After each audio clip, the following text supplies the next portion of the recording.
Shira. Shalom, Rabbanit Hamutal. So my daughter, my amazing daughter, she's in 12th grade, and every year they have a project of the youth movement. She's part of Ezra, and every year they're collecting money throughout all the year. They're making us crazy.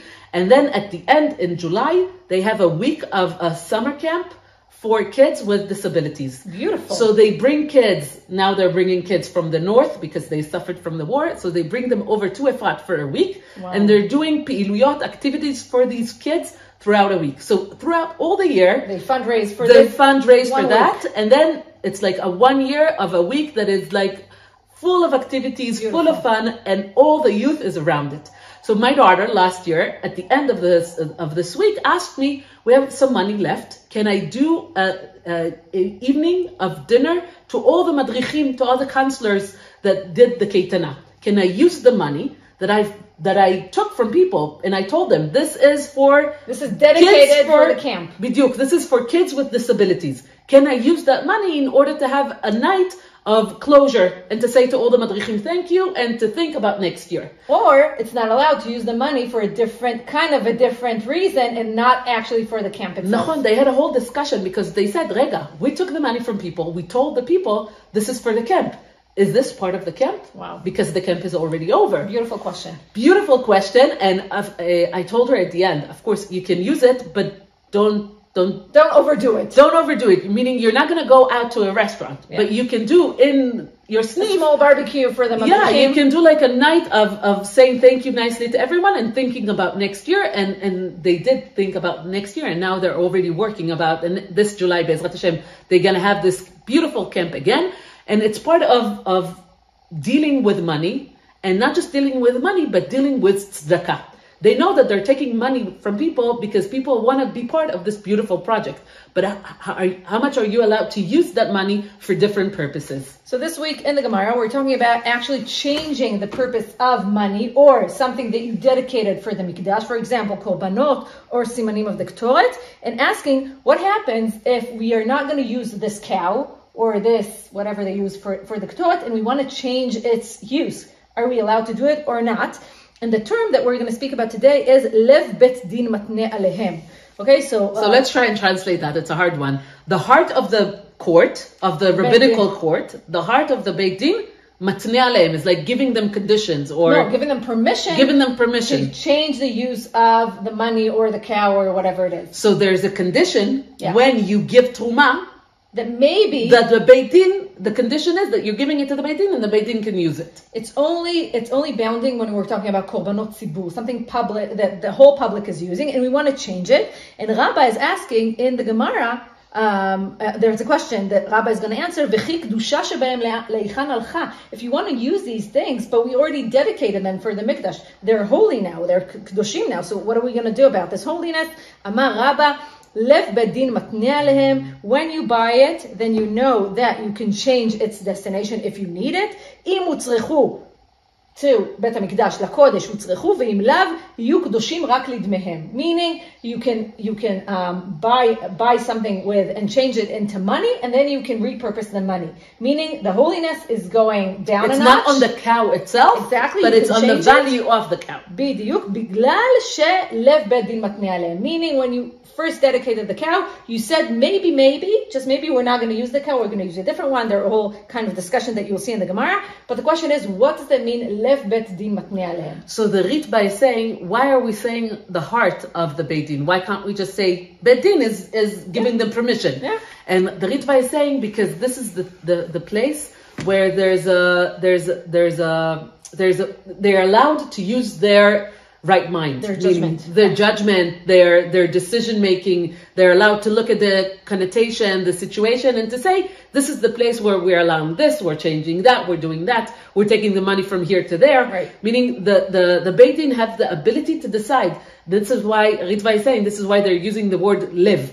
Right. It's not just the Beit Din, but it's the conscious of the Beit Din, or it's the toda'ah of the Beit Din to what they're using those money. So the Rambam in Ilchot Psulei Mikdashim is trying to explain what happens if something is off. Nifsal zevach. You can't bring it as a korban. What are you going to do with this animal? So the Rambam is explaining, bekorban tzibur, you can change its destination, its yi'ud. Why? Mipnei shelev bet adin matne alehem. meaning, בקורבן ציבור חכמים התכוונו מראש שאם יהיה בו פסול, something will go wrong, אפילו לאחר השחיטה, לא התקדשו הנסכים להקרבה דווקא עם קורבן זה, אלא עדיין יוכלו להקדישם ולנסחם לקורבן שחוט אחר.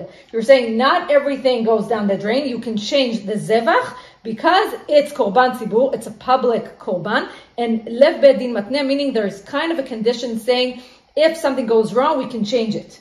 Because this is what we intended to begin with. So it only happens in korban tzibur. So the Tosfot in Masechet Ketuvot that are dealing with exactly the same sugya, again about korbanot, the Tosfot in Ketuvot are saying the emphasis here is that when you give your donation, you're saying to yourself, I'm giving this donation to something very specific. I'm giving this cow for the korban. But you're basically also saying, I'm giving permission to the Beit Din. I'm giving it to the Beit Din, and the Beit Din can do whatever they want with it. Because I think this whole system is built on trust. The person that is giving is saying, I want to give it to something public, and the Beit Din will decide what to do with it, meaning there's a precondition from the person that is giving that truma to say, the Beit Din has, I'm giving him permission to use it to whatever he wants. And that's why lev bet din matneh alehem. So even if you think this is holy and this exact cow is the one that you want to be part of korban tzibur, or whatever donation that you give, you know that you're a part of a system and you trust the Beit Din to do whatever they can, and you can't decide about everything because it's a big system in the Bet Mikdash and everything has to keep working, and you say, okay, Bet Din is in charge, lev bet din matneh alehem. And it's interesting because they don't actually need to do the condition. They don't actually need to say it. I am giving it to Beit Din, but I'm giving the Beit Din permission. No, it's like a rule the assumption that that's what we're the doing. Underline that everyone knows. So the question is, we don't have korbanot anymore. We don't have Torah anymore, but we still use this term. We still use this term, but we also still give tzedakah to places in order for the tzedakah to go for things that are in Kedusha. For example, I'm giving money to Beit Knesset to buy chairs. I'm giving money to Beit Knesset to buy sidurim or chumashim or aron kodesh or building the Beit Knesset or whatever that is. So I'm giving my money in a donation for something very specific as far as I'm concerned. I want it to be built for Beit Knesset. But then let's say something happens and they've already got enough money to buy kisaot, and I thought that I'm giving the money in order to buy chairs. Can the Beit Knesset use that money in order to buy something else? Or can the Beit Knesset use that furniture that he bought with my money? I gave money to buy chairs for the Beit Knesset. Can the Beit Knesset use those chairs for other things? For example, they're furniture in shul and you want to use it for a Bat Mitzvah. Are you allowed to? Or is it mekudash and you can't use it differently? Because it's already dedicated to Beit Knesset, so you can't use it to other activities. Okay, so this was discussed in Shulchan Aruch, Or HaChaim, they're talking about Tashmishei Kedusha, and then the Rama is giving a comment. Nahagu lehenot bekama hanaot midivre kedusha. It's custom that you are able to enjoy and the use things from shul. Things that are meant to be for kedusha, but you can use them for other things. כגון מטפחות של ספרים ושולחן שבבית הכנסת ומעילים של ספר תורה. For example, in our shul, we daven in a room that we rent from the matnas. So we have a lot of chairs and a lot of tables, and during the week they can use those chairs and tables differently to other activities that they need. So Rama will say, not a problem. וכתבו הטעם, משום דכיוון שנהגו כן, ואי אפשר להיזהר, לב בית דין מתנה עליהם. Meaning we know that people would use the chairs and the tables, not only for davening, for different purposes. So what we're saying is, lev beit din matneh. There's an assumption that the whole community agrees that you don't have to say precondition that you're going to use it, but you know that people will. So this is kind of an agreement. Because that's how Kila rolls. That's how community rolls, and everyone understands that this is part of dealing with it. Yeah, we don't want to say that it's not allowed, because then everyone will still use it, and then they're doing something that is wrong. We want to say it's fine. You can use whatever you want. You don't have to say it specifically, the precondition, and it's obvious for everyone that it's like, that's the basic condition. When you buy chairs to shul, you know that people will use them for the school as well. At least in Israel. I don't know.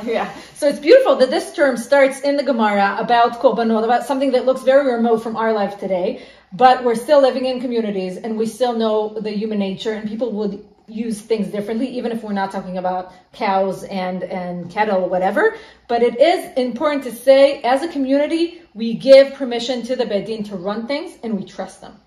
It's a trust system. Yeah. Enjoy Masechet Shavuot. Keep learning. Shavuot Tov. Shavuot Tov.